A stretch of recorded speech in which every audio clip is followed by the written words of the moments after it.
Un an et demi que Macron promet la reconnaissance de l'État palestinien sans agir. Mais il ne leur a pas fallu un jour pour proposer de soutenir militairement Israël, car chasser le soutien inconditionnel, il revient au galop. Pourtant, quel que soit ce que l'on pense du régime de Khamenei, que l'on a toujours condamné, le droit international est clair. L'Iran est l'agressé et Israël l'agresseur. Comme le rappelle l'ancien ambassadeur de France en Israël et aux États-Unis, Monsieur Barrot, c'est la première fois que la diplomatie française confond guerre préventive et droit à se défendre. À ce stade, il est urgent que vous changiez de métier.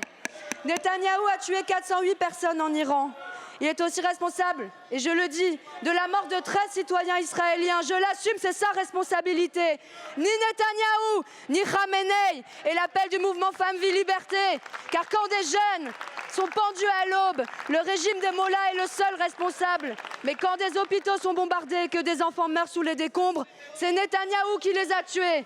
Depuis 4 jours, un balai de négationnistes se précipite sur les plateaux pour dire qu'il faudrait remercier le gouvernement israélien qui affame 2 millions de personnes enfermées, qui s'acharne sur les Gazaouis tellement fort que leurs restes tiennent dans des sacs plastiques.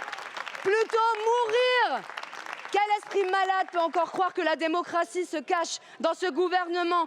Il y a 20 ans, des propagandistes de votre genre squattaient déjà les plateaux télé et vociféraient qu'il fallait soutenir l'invasion de l'Irak par les États-Unis au nom des armes de destruction massive qui n'existaient pas plus alors que la bombe atomique iranienne n'existe aujourd'hui. Et ce sont les services américains qui le disent.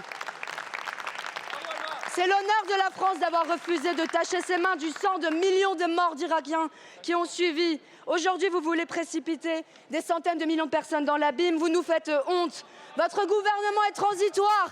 Le siège de la France au Conseil des Nations Unies est permanent.